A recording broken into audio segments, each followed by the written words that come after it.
E aí rapaziada, mais um vídeo de Blue Lock e dessa vez a análise completa do capítulo 296. Então vamos ver o que aconteceu palavra por palavra e agora oficial. Se você quer ajudar o canal a crescer e tá recebendo mais vídeo diário de Blue Lock, se inscreve aí que ajuda demais. O Inzaghi apareceu no telão do setor da Itália e todos os jogadores ficam vendo o final do jogo, enquanto o narrador diz: os jogadores da Itália que acabaram seus jogos antes de todos os demais.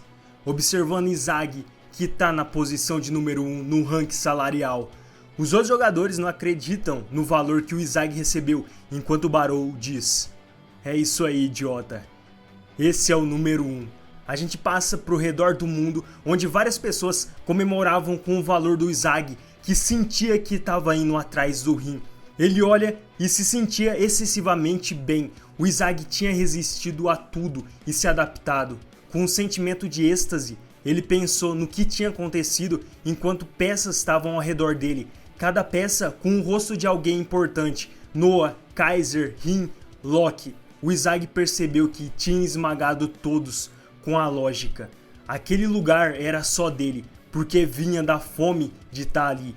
Ele sentia que todos no mundo podiam sentir isso. Era uma loucura.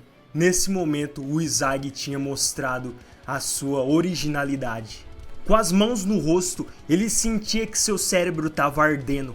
O Inzaghi se lembra, enquanto a sua aura sai pelo olho, que a melhor versão dele de cada momento que ele já tinha passado estava se renovando mais uma vez. E nessa busca desse prazer, ele pensa que certamente ele vai se tornar o melhor do mundo. Indo para o jogo do Mannheim contra o Barça, o Bachira avança para o ataque com toda a velocidade. E esse fator do Bachira deixa o Ureu para trás e só o Ag na frente da marcação. Tanto o Ureu quanto o Ag dizem para o Nag impedir ele de avançar, mas infelizmente não funciona. O Bachira dá uma finta no Ag com facilidade, passa pelo Nag, dando um drible passando a bola para cima com o pé e se livrando dos dois. Até o Ag fica impressionado com a capacidade do Bachira. E agora no alto, sendo observado e admirado pelo Nag, o Bachira sorri, porque ele sabia o que ia acontecer. Ele chuta para marcar o gol de empate. Lavinho e Chris Prince se levantam porque tinha chegado a hora dos mestres entrarem no campo. Lavinho fica animado por jogar com um amigo dele e o Chris também. O jogo reinicia com o Nag pensando que a situação estava mudando. Ele não sabia o que era, mas ele sentia. Tanto ele quanto o Ureu estavam lado a lado com o Ag, que tinha a bola e mandava o Nag se concentrar, dizendo que se não pelo time, mas por ele e os objetivos que ele tem. Ele queria o foco total do Nag para não fracassar. E ouvindo isso, o Ureu não gostou dessas palavras do Ag e mandou ele calar a boca. Mas de toda essa confusão, o Nag entendeu que não estava sendo útil na partida e que de alguma forma ia precisar se destacar. O lance segue e o Ag dá um lançamento na direção do Nag, que pensa que mesmo se for só com um passe, uma assistência para um gol, ele ia conseguir aumentar o valor. Ele recebe já dando um passe de lado para o Ureu, que agradece, mas o que o Ureu não esperava era que o Otoya aparecesse na frente para interceptar o passe, dizendo que aquela jogada não ia funcionar, porque ele já tinha visto aquela jogada mais do que o rosto dos pais dele. Nesse momento, a surpresa chegou na cara do Nag e do Ureu. Eles entenderam que aquilo foi uma emboscada. Ele tinha antecipado toda a jogada deles. E agora, correndo para recuperar a bola, o Nag mais uma vez entende que tanto o Bachira quanto o Otoya estavam chegando ao máximo do clímax. E isso era ruim. O Lavinho recebe a bola do Otoya e diz para eles irem mais rápido, porque eles iam esmagar todos eles com a imaginação. O toque é feito para o Bachira, que responde seu mestre. O Chris, que estava do outro lado marcando o Otoya, não percebe que o Otoya tinha se livrado dele. E nesse momento o Bachira aciona o Otoya com um passe curvado lindo. Enquanto o Nag assistia o que estava acontecendo, a bola se aproximava do Otoya, que tinha se desmarcado. Enquanto ele virava o corpo, o Nag percebeu que aquilo era o ego que inflamava no coração do Bachira e do Otoya. O sentimento daqueles que acreditavam que estavam sendo o centro do mundo. E é um golaço do Otoya de voleio. e os dois saem comemorando a remontada de 2-1. Todos os jogadores do Mannshine estavam desacreditados no que tinha acontecido, mas o Nagi não. Ele estava pensativo porque ele sabia qual era essa sensação. Era daqueles jogadores que se destacam. Esses jogadores podiam competir no nível mundial. Enquanto o Nagi pensava quem era o novo eu dele, ele também se perguntava como ele podia se destacar. Será que tinha alguém no campo que acreditava que ele pudesse se tornar o melhor do mundo? E nesse momento, Ureu se aproxima com a bola dizendo que trabalhar em equipe não tinha dado certo e que agora sim eles estavam em grandes problemas. Só que uma coisa tinha mudado. Ureu estava animado. O Nagi observa ele enquanto Ureu dizia que aquilo era emocionante. E com a aura de camaleão surgindo ao redor dele e com um camaleão representativo, ele diz que se eles conseguissem fazer um gol agora e que se eles conseguissem a virada, isso ia colocar eles no centro do mundo. Essa era uma razão suficiente para ele se destacar. E pela primeira vez em muito tempo, ou pela primeira vez, o Nagi vê Ureu como alguém que se tornou forte, uma pessoa forte e deslumbrante. Ureu finaliza dizendo: se eu puder me tornar o melhor do mundo com você, posso me tornar qualquer coisa. E o capítulo 296 finaliza aqui com a nota do editor dizendo: eles superaram isso porque estão juntos. O sonho de Ureu segue brilhando em Nagi. Agora, gente, é só esperar pro capítulo 297, que vai se chamar Em Direção ao Futuro. Então vamos lá, rapaziada, o que eu achei desse capítulo, começando lá pela página 1. E assim, com relação ao Barou, vai inflamar ainda mais essa rivalidade. Mas eu não vejo o porquê disso ter acontecido, do autor ter colocado o Barou ali incomodado com essa cara focada no Izagi. A única coisa que pode ser, como eu disse antes, é que o autor tá querendo focar de novo nessa rivalidade para não deixar o Barou assim de fora, de lado. É como se ele dissesse: ei, o Rin é rival do Izagi que o mundo quer, mas o Barou tá aqui também, tá aqui para destronar ele, tá aqui para destronar o Izagi. E isso de alguma forma traz mais uma motivação pro Barou superar o Izagi, vendo ele no top 1 e continuar nessa rivalidade. E fica interessante pra gente lembrar que o Barou também é rival do Izagi. E mesmo com a proposta abaixo dele, o Barou ainda continua sendo um dos melhores. E também forte candidato a roubar esse posto de top 1 daqui pra frente, especialmente numa eventual disputa por posição dentro do Japão Sub-20. Mas deixa aí o que você acha. E mano, como é bom ver assim o Bátira jogar de novo. Sempre que você vai esperando ver ele jogar, você sabe que você tá indo ver algum drible insano que ele vai fazer, alguma jogada, e tanto ele como o Otoya agora são jogadores que a grande maioria concorda que não teve tanto destaque assim contra o Bastard, já que no primeiro jogo contra o Bastard foi um pouco mais curto, então nos outros deu pra ver mais coisas com outras jogadas, com outros jogadores, a evolução mais longa, mas eu não sei, aqui é opinião minha, é coisa da minha cabeça. O autor podia ter feito assim, uma coisa de propósito para que agora nessa partida contra o Mannshine desenvolver mais o Bátira, o Otoya, o Nagi e o Ureu. No caso do Nagi e o Ureu, eles foram desenvolvidos mais contra o Bastard, mas aqui vai ter um salto a mais. Porque assim, faz sentido, já que a gente tá falando de duas duplas que se dão bem. E o desenvolvimento entre os quatro pode ser meio que qual dupla vai vencer no final, qual vai ser a dupla mais entrosada que vai fazer as melhores jogadas, que vai ler os movimentos melhores um do outro. E até esse momento o Bátira e o Otoya estão na frente nesse quesito.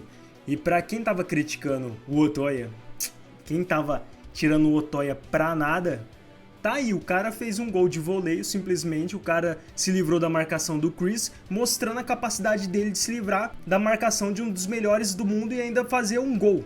E eu acho que assim, essa habilidade dele pode ser bem trabalhada ainda mais, porque não é uma coisa absurda como a Metal Vision, que você tem toda uma ilustração do olho quase pegando fogo. Não, aqui é simples, ele aparecendo e desaparecendo, e o marcador nem vendo ele.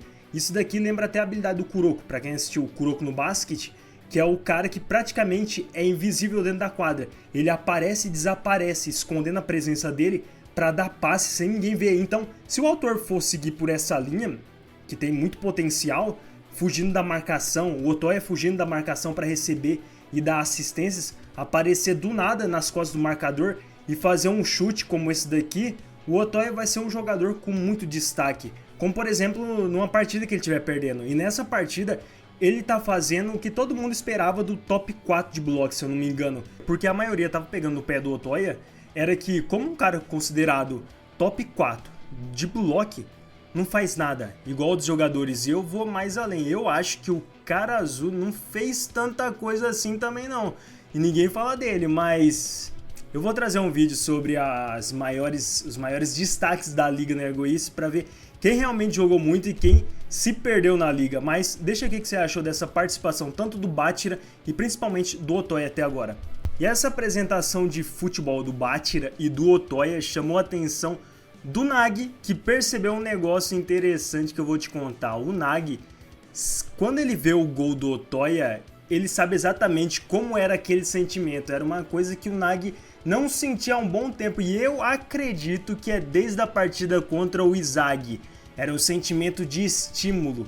Era um sentimento que o Nag naquela ocasião, ele venceu o Izag. E ele reflete que para jogar no cenário mundial, era isso que ele precisava. Só que o Nag, nesse momento, se sentiu sozinho e se questionou, perguntando quem era esse novo eu dele. E que nem ele e nem a gente, por enquanto, sabe ainda.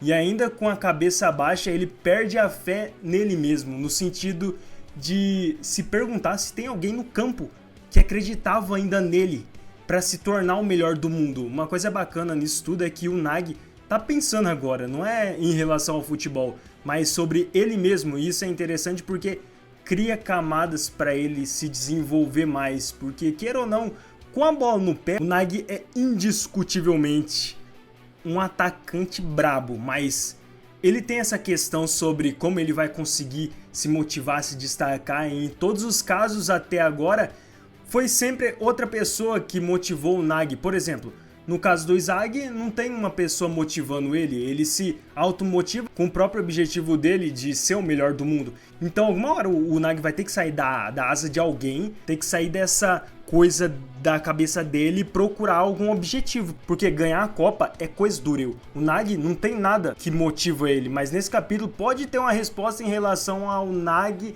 se motivar, que eu não sei se é legal. Porque o Ureu chega perto dele e, ao contrário do Nag, o Ureu tá animado agora. E ele gosta dessa situação que eles estão. Porque nessa situação de 2-1 pro Barça, surge uma oportunidade para eles se destacarem ainda mais, numa remontada, numa virada. Onde o Ureu destaca que, fazendo gols nessa possível virada, eles vão ser o centro do mundo.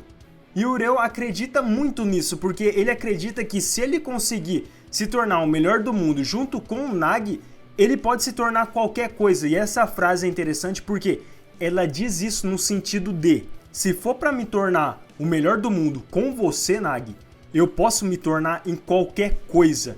E além disso, o Ureu tem aquela aura em volta dele, que quer dizer que ele vai copiar e se tornar algum jogador para estimular o Nag nessa partida. Pelo menos é minha teoria, e a maioria também deve pensar assim, que é a principal coisa que o Nag tá procurando agora, uma motivação. E pra mim o Nag tá certo que ele vai conseguir isso nessa partida.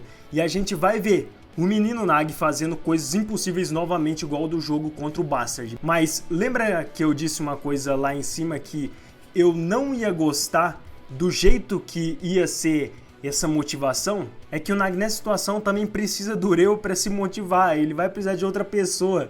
E isso dá muita dica de como vai ser a dinâmica do Nag e do Ureu até o fim da obra, eu tenho quase certeza. Eu vou fazer um vídeo sobre isso daqui, como que a relação do Ureu e do Nag pode interferir na motivação, no ego do Nag. Mas o resto é só nas previsões do capítulo 297 no próximo vídeo. Mas claro, nem tudo são flores, rapaziada. A única crítica que eu tenho sobre esse capítulo é sobre a comemoração do Izag.